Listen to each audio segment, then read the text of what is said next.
Faut-il encore investir sur Nvidia en date d'aujourd'hui?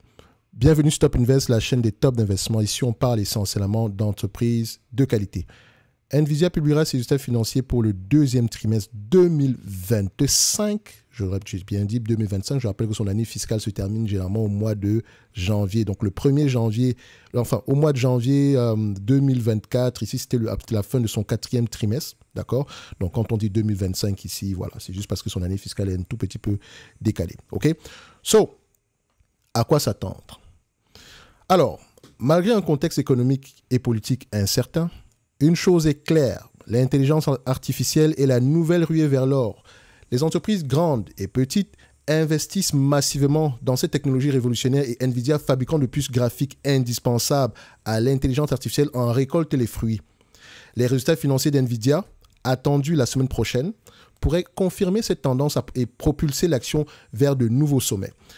Donc, les dépenses en IA ne sont pas un simple effet de mode passager. Donc, j'entends souvent parler de bulles sur l'intelligence artificielle. Parfois, on compare Nvidia à Cisco. Si vous ne vous rappelez pas, Cisco, pendant la bulle Internet, Cisco s'échangeait aux alentours, je pense, au plus haut ici, Cisco s'échangeait aux alentours de 137 fois les forward PE. Donc en 2021, quand on prenait en considération les bénéfices attendus en 2000, quand on prenait en considération les bénéfices attendus pour 2001, les investisseurs payaient 137 fois ces bénéfices-là. En réalité, ça veut dire quoi? Ça veut dire que les fameux investisseurs, les fameux opérateurs de marché, moi je vais les appeler comme ça, en fait, ils demandaient des rendements de 0,72%. Pas 72%, donc inférieur à 1%. Je dis bien, inférieur à 1%. Ça, c'est pour Cisco. Et aujourd'hui, d'aucuns comparent généralement Cisco à Nvidia. On dit, OK, c'est la bulle, etc. Regardez Cisco à la même période. Vous avez même parfois vu un graphique circuler comparant ici la performance de Cisco dans les années 2000 et la performance ici de... la performance graphique, bien sûr, de Nvidia en date d'aujourd'hui pour mentionner que... Enfin, pour essayer de soutenir l'argument selon lequel l'entreprise serait surévaluée en date d'aujourd'hui. OK? Alors, je vais dire une chose. Pas que je ne pense pas ou quoi que ce soit, ce n'est pas exactement la même chose. Regardez, on est à 43 fois les bénéfices pour les forward PE, alors que Cisco, c'était à peu près aux alentours de 137 fois. Et ça ne veut pas dire qu'on doit attendre 137 fois, en fait. Non, c'est pas ça. OK? Ça veut dire que la comparaison ici n'a pas lieu d'être. Ces deux entités qui sont, certes, entre parenthèses, surévaluées. J'ai bien dit entre parenthèses surévaluées parce que le forward PE, c'est uniquement par rapport au bénéfice net de 2025 et 2026 et 2027. Qu'est-ce qu'on en fait? Je vais vous dire qu'est-ce que je pense d'Nvidia tout à l'heure. Donc, ici, je ne pense pas que ce soit nécessaire de comparer ces deux entités. C'est pas le même contexte. Enfin, c'est le même engouement, mais je pense pendant la bulle Internet, c'était un tout petit peu plus exagéré que ça. Pour le moment, je ne le vois pas encore ici. Okay, parce que rappelez-vous, quand on avait la bulle sur tout ce qui concerne ici les énergies renouvelables, etc., dès le moment où vous mentionnez que je suis dans le solaire ou je ne sais pas quoi, boum, une fois, même sans bénéfice, l'entreprise s'est changée à des milliards de dollars. Okay? Moi, je rappelle que depuis 2008, il y a eu plusieurs bulles. Je le dis toujours ici. Vous avez eu tout ce qui concerne ici les imprimantes 3D. Ensuite, vous avez eu tout ce qui concerne ici le solaire, les énergies renouvelables. Ensuite, vous avez eu ici celle qui concerne les SPAC. Aujourd'hui, on parle de quoi? Les gens parlent de plus en plus d'intelligence artificielle. Donc, il y en aura toujours. Bref, je vais terminer ici et on va faire le commentaire après. Donc, les dépenses en IA ne sont pas un simple effet de mode passager. Les géants de la technologie tels que Alphabet, Amazon, Microsoft et Meta ont clairement exprimé leur engagement à long terme envers l'IA. Ils investissent des milliards de dollars dans la construction d'infrastructures et le développement de nouveaux services et l'acquisition de talents dans ce domaine. Donc, si vous êtes malin, allez-y lire les rapports financiers d'NVIDIA et posez-vous la question de savoir qui sont nos plus gros clients. Voilà. Et tirez les conclusions nécessaires. Ces entreprises voient l'IA comme un moteur de croissance essentiel pour l'avenir. L'IA peut améliorer l'efficacité opérationnelle, personnaliser l'expérience utilisateur, créer de nouveaux produits et services et ouvrir de nouveaux marchés. Donc, les dirigeants de ces entreprises sont convaincus que l'IA est une technologie transformatrice qui façonnera l'avenir de leurs activités et ils sont prêts à investir massivement pour en tirer parti. NVIDIA est le principal bénéficiaire de cette frénésie d'investissement dans l'IA. Ces GPU sont devenus indispensables pour l'entraînement et l'exécution des tâches des modèles d'IA, en particulier les grands modèles de langage qui alimentent des applications comme ChatGPT. La demande pour les GPU de NVIDIA est en forte hausse, ce qui se traduit par une croissance explosive de ses revenus et de sa rentabilité. Les résultats financiers d'NVIDIA attendus la semaine prochaine devraient confirmer cette tendance. Les analystes s'attendent à une forte croissance des ventes et des bénéfices alimentés par la demande continue de GPU pour l'IA. Si les résultats sont conformes aux attentes, cela pourrait propulser l'action NVIDIA vers de nouveaux records. La forte croissance d'NVIDIA a conduit à une valorisation élevée dans son action. Donc, certains investisseurs s'inquiètent que l'action soit surévaluée et qu'une correction soit inévitable. Cependant, d'autres analystes estiment que la valorisation est justifiée compte tenu des perspectives de croissance à long terme de l'entreprise. La demande pour les GPU de NVIDIA devrait rester forte dans les années à venir, car l'intelligence artificielle continue de se développer et de s'intégrer dans de plus en plus d'applications. De plus, NVIDIA investit massivement dans la recherche et développement pour maintenir son avance technologique et développer de nouveaux produits et services, même si on a des retards à peu près sur le prochain, je pense c'est sur Blackwell, un truc comme ça, leur prochaine offre ici GPU, mais ce sont des choses qui peuvent s'arranger. OK? Donc, l'IA est une tendance de fond qui devrait transformer de nombreux secteurs de l'économie dans les années à venir. Et je vous ai toujours dit que moi, je pense que les entités qui vont en bénéficier grandement, c'est tout ce qui concerne les logiciels. OK? Parce que l'infrastructure, non seulement les logiciels, mais également les vendeurs ici d'espace dans le cloud, etc. Les vendeurs ici de cloud, etc. OK? Donc, NVIDIA en bénéficie aujourd'hui, mais est-ce que ce sera le cas demain? Donc, les entreprises qui investissent dans l'intelligence artificielle aujourd'hui sont bien positionnées pour en récolter les fruits à long terme. NVIDIA, en tant que leader du marché des GPU pour l'IA, est particulièrement bien placé pour bénéficier de cette croissance. Bien que la valorisation élevée de l'action NVIDIA puisse susciter des inquiétudes, les perspectives de croissance à long terme de l'entreprise restent solides. Et donc, quand on va regarder cette fameuse valorisation, et j'ai fait une vidéo, je pense, au mois de juin par rapport à NVIDIA ici, quand on regarde cette fameuse valorisation, je reviens ici, on va le prendre, voilà. J'ai sorti un petit graphique. Voilà. Ça, c'est c'est à peu près le forward PE d'NVIDIA depuis les années 2000. On constate ici que NVIDIA, au plus bas, c'est en moyenne à 15 fois... Enfin, au plus bas, c'est 15 fois les bénéfices. En moyenne, c'est 26 fois les bénéfices quand on prend toute cette période. OK? Et quand le niveau supérieur se situe entre 42 et 56 fois les bénéfices. Si vous réduisez à peu près le time frame à 20 ans, ça va donner 55 fois les bénéfices. Ce qui veut dire que quoi? Ce qui veut dire... Donc, enfin, qu'est-ce que cela veut dire? Alors, pour moi, et ça vaut ce que ça vaut. Et je vous mentionne déjà que je suis sur les lignes de côté concernant NVIDIA. Je ne veux avoir rien à faire avec cette action-là aujourd'hui. Mais je ne me mettrai certainement pas devant le train. Enfin, devant comment on appelle ça? Je ne vais pas dire ici que c'est une entité à shorter ou bien ce genre de choses. Non, pas du tout.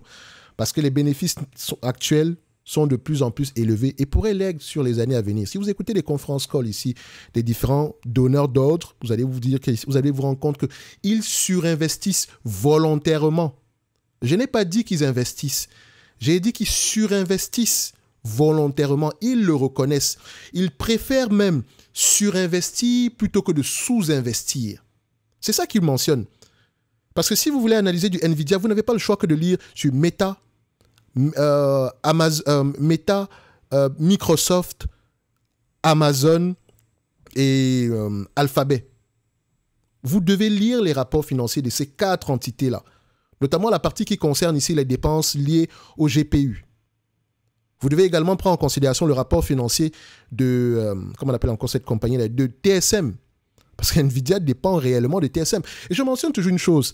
Pour que NVIDIA ait du succès en date d'aujourd'hui, il va falloir que TSM livre la marchandise. Il va également falloir que TSM investisse continuellement.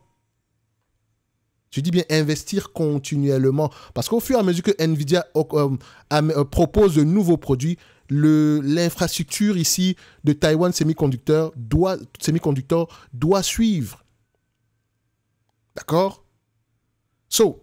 Toutes ces entités-là sont liées. Donc, quelqu'un ne va pas s'asseoir sur NVIDIA et dire que non, c'est l'avenir, etc. Non, tu dois lire. Si vous ne l'avez pas encore fait, si vous avez des actions NVIDIA et que vous n'avez jamais sorti un conference call des différentes entités que je vous ai mentionnées, je pense que vous êtes en train de... Soit vous êtes en train de... Enfin, je ne dirais pas que vous êtes en... Prenons ça comme de la... Enfin, je ne dirais pas spéculation, mais je veux dire, il y a beaucoup d'informations qui vous manquent. OK? Vous ne pouvez pas dire que vous avez fait une analyse fondamentale si vous n'avez pas pris en considération ces informations-là. Juste lire sur NVIDIA, ce n'est pas suffisant. Il faut lire sur les donneurs d'ordre, ainsi que sur une autre manufacture, sur l'entreprise par laquelle on passe pour fabriquer nos produits. Parce que vous vous rendez compte que même si NVIDIA innove et qu'elle ne peut pas livrer la marchandise parce qu'il y a des problèmes au niveau de TSM, et que TSM, non seulement, voilà, a peut-être la technologie, je ne dirais pas la technologie la plus avancée, mais a peut-être les usines les plus modernes présentement, si TSM a des problèmes, NVIDIA pourrait avoir des problèmes. TSM n'est pas seul sur le marché, d'accord? Il y a d'autres entités sur ce marché spécifique-là. Donc, il y a beaucoup de questions à poser derrière. Donc, je reviens ici sur le document en question. Donc, on avait vu tantôt qu'on avait 3 niveaux de PER. 25, 15, 25, 55. 55, ça sera le plus haut. Extrapolons un tout petit peu. Donc, on va guesstimer en date d'aujourd'hui. Et je vous mentionne déjà que moi, je suis sur les lignes de côté. NVIDIA ici, franchement, si tu veux me forcer à acheter cette compagnie, viens me chercher aux alentours de 15 fois les bénéfices. Peut-être que je serai même gentil en attendant 15 fois les bénéfices de 2027. Commençons d'abord par là. Je dis bien, commençons d'abord par là. Je ne vous suis pas en train de vous dire ici que « Oh non, je pense que l'action est surévaluée, ni quoi que ce soit. » Non, c'est le prix que moi, je suis prêt à payer. Ça s'arrête là. OK? Commençons à 15 fois... Enfin, quand je dirais même 15 fois les bénéfices, j'exagère parce que j'aimerais... Et encore, la question à poser, c'est est-ce que les revenus actuels, on pourrait avoir... est-ce que les revenus actuels pourraient se répéter demain, après-demain, ainsi qu'en moyenne sur les 10, 20, 30 prochaines années? Je sais que je vous demande un peu trop parce que, en fait, en réalité, la réponse sera, c'est un peu trop difficile pour moi de voir un tout petit peu plus loin que ça, donc je préfère rester sur les lignes de côté. Et ça reste une décision d'investissement. Et ce n'est pas forcément mauvais. NVIDIA peut doubler à partir d'ici. Jouons un tout petit peu, extrapolons. On a vu ici qu'NVIDIA, le plus haut qu'on ait en termes de bénéfices, en termes de PER, c'était 55 fois. OK? Ce qui veut dire que par rapport aux attentes de 2025, NVIDIA, si on prend à 55 fois les bénéfices, bien sûr, NVIDIA n'est pas surévalué. Si on prend en considération les bénéfices de 2027, à 55 fois les bénéfices toujours, NVIDIA est clairement sous-évalué. J'ai bien dit 55 fois les bénéfices. Et comme je l'ai mentionné, parce qu'il y a des gens qui ne suivent pas attentivement, je suis sur les lignes de côté. Il faut absolument qu'on vienne me chercher à 25 fois, entre 25 et 15 fois les bénéfices. Et encore, je me réserve le droit de ne même pas y investir parce qu'on a déjà vu clairement qu'NVIDIA était un prix intéressant en 2022. OK? Mais j'ai déjà, comme je l'ai toujours mentionné tantôt, les semi-conducteurs et moi, c'est terminé. Je préfère encore regarder les vendeurs de logiciels dans ce secteur d'activité-là ou bien les fabricants comme TSM. Excusez-moi. Donc, pour NVIDIA ici, si on se suit à 55 fois les bénéfices, j'ai bien dit 55 fois les bénéfices, $234. Admettons même qu'on reste à 25 fois les bénéfices. Oui, c'est la moyenne sur les 20 dernières années. Par rapport aux bénéfices de 2027, donc on dirait, mais en 2028, il y aura quand même quelque chose. Je m'arrête déjà là parce que regarde, 288% entre 2023 et 2024. Entre 2024 et 2025, c'est 108% par rapport à la croissance des bénéfices. OK? Et entre 2025 et 2026, 36%. Et entre 2026 et 2027, c'est 16%. La croissance a tendance à ralentir. Donc, quand vous extrapolez la croissance, faites attention. La croissance a tendance à ralentir. On regarde également ici, est-ce que les analystes sont de plus en plus optimistes? On remarque que oui, $3,33 en 2027, $4,27 6 mois plus tard. OK? Et ça pourrait être bien plus élevé que ça si on regarde sur les 3 prochains mois. On pourrait peut-être même être à 7, 8, 9, $10. OK? Je n'en sais strictement rien du tout. D'accord? Je me protège à la base. Si NVIDIA devrait venir me... Si NVIDIA ici, c'est au prix actuel par rapport aux informations qu'on a, c'est 106. OK? Mais même ça, 106, ça ne m'intéresse pas moi personnellement. Mais est-ce qu'on va se dire que l'entité est surévaluée par rapport au prix actuel? Je dirais que non. Je reviens toujours dessus. Et donc, si vous choisissez d'investir sur Nvidia, à vos risques et périls. OK? Donc, pour moi, je pense que cette demande-là, elle est justifiée, mais également, les donneurs d'ordre surinvestissent volontairement. Ce qui veut dire que le volume le CAPEX, le volume de CAPEX actuellement est volontairement gonflé. C'est-à-dire que si on revient à une certaine moyenne, ça aura un impact négatif sur les revenus d'NVIDIA. Et je ne pense pas que les entités comme Amazon, Facebook, Meta et tout le reste vont avoir tendance à investir à ces niveaux-là sur les 10, 20, 30 prochaines années au même rythme. Il y aura sans doute un ralentissement. Et dès le moment où il y aura ce ralentissement-là, vous allez voir qu'NVIDIA va avoir tendance à se casser la gueule. Et donc, il faut suivre attentivement les informations données par ces différents donneurs d'ordre-là. Ce n'est que mon avis, OK? Et non un conseil d'investissement. Comme d'habitude, je me réserve le droit de me tromper. Si on extrapole NVIDIA à 55 fois les bénéfices, par rapport aux bénéfices attendus en 2027, on va se dire que, clairement surévalué. Si on reste à 25 fois les bénéfices, toujours par rapport à 2027, le prix est correct en date, je dis bien correct en date d'aujourd'hui. Mais est-ce que, pour moi, je suis à l'aise avec une valorisation à 25 fois les bénéfices? Je dirais que non, dans ce genre de secteur d'activité. Non seulement j'aime normaliser les résultats, mais encore, je peux faire payer 15 fois les bénéfices. OK? Ce n'est que mon avis. Comme je le dis toujours, OK? Ce n'est que mon avis. Parce que je le répète plusieurs fois, parce qu'il y a toujours des gens qui viennent avec des... comme on dit chez nous ici, comment on dit ça? Ce sont des gens, en fait, dès le moment où tu ne vas pas dans leur sens, ou bien ils ne sont pas en accord avec le... Enfin, disons qu'ils sont investisseurs sur NVIDIA. Et que toi, tu mentionnes ici que, soyez prudent, etc. Il va commencer à te raconter tout et n'importe quoi. Je vous ai donné des informations que vous pouvez aller vérifier. Je vous ai montré, je vous ai également indiqué qu'est-ce que vous devez aller regarder, où est-ce que vous devez aller regarder. Donc, faites cet effort-là. Regardez, au moins. Et posez-vous les bonnes questions. Parce qu'avant tout, qu'est-ce qu'on recherche sur un business? C'est la stabilité. Vous m'entendez raconter ça tout le temps. Stabilité, croissance des revenus, stabilité, croissance des marges, machin, stabilité, croissance, stabilité, croissance, stabilité, croissance. Vous pensez que c'est pour rien? Parce que plus le business est prévisible, mieux c'est. Donc, est-ce qu'NVIDIA est surévalué? Je ne dirais pas oui. OK? Je ne pense pas. Est-ce que le prix actuel est justifié par rapport à la croissance actuelle? Oui. Est-ce que c'est durable à ce niveau-là? C'est non. Et c'est un non clair. Le même niveau, ce niveau de bénéfice net, s'il n'est pas durable à court terme au moins. OK? La concurrence également ne dort pas. Même si NVIDIA semble prendre de l'avance avec la recherche et le développement, etc. En tout cas, on verra ce que ça va donner dans le futur. Laissez-moi savoir en commentaire si vous êtes des actionnaires d'NVIDIA. Si oui, à combien? Et également, qu'est-ce que vous pensez de la compagnie en date d'aujourd'hui? En description de la vidéo, vous avez le service Top Premium Plus, où vous avez des analyses sectorielles. J'en ai fait sur la tech, sur les semi-conducteurs, j'en ai fait plusieurs fois. Les notes d'analyse sur les entreprises qui, moi, m'intéressent.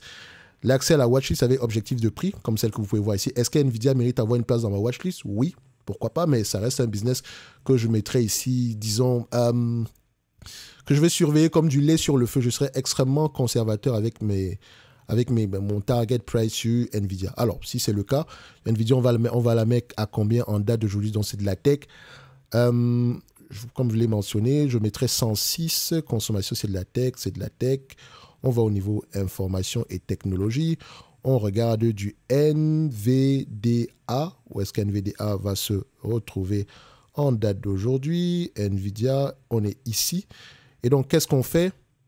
Le target qu'on avait ici à 25 fois les bénéfices, ça fait 107 $. Je laisse elle n'a pas de dette nette ici. Donc, je mettrai 107 $ pour NVIDIA. Et je vous ai expliqué pourquoi. OK. Boum. Comme ça, tu as accès à la watchlist. Tu vois directement que NVIDIA, il marque que c'est 107. Pourquoi est-ce qu'il le marque? Je vais sur la vidéo. Je la regarde. Tu as également la date. Au moins, tu sais que si ça date de plus de 3 mois, tu peux demander à ce qu'on remette à jour. OK?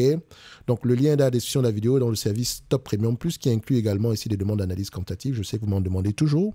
Je veux analyse quantitativement telle chose. C'est uniquement ici. D'accord? Et non dans les commentaires YouTube. Ou bien sûr les commentaires YouTube. Donc, accès à la communauté privée Discord et Podia. Et ainsi que le programme d'accompagnement qui est une formation ici pratique. Okay, vous avez également la watchlist de manière individuelle qui vient avec une formation sur la lecture des rapports financiers, ainsi que le pack du débutant qui vient avec la lecture des rapports financiers, les états financiers, ainsi qu'une formation thématique sur les REIT. Et je rappelle qu'on a une masterclass ici par mois, dans une séance de session-réponse, pas une masterclass, mais une séance ici de session-réponse, parce que les modules en question viennent avec des masterclass. Donc on a également une séance de session-réponse ici, afin de répondre à toutes vos questions. OK? Donc si vous avez des questions, vous avez un appel. Si on revient sur du NVIDIA, ça reste... comme je l'ai mentionné, pour moi, ce n'est pas surévalué, mais je n'y investirai pas du tout. Je ne serais pas étonné qu'NVIDIA double à partir du prix actuel. Ça aura du sens. Mais est-ce que c'est justifié à long terme? Non. OK? Pas du tout. Parce que la demande en question, c'est une demande ponctuelle. Oui, on va continuer. Il y aura un achat continuel de GPU d'NVIDIA, etc.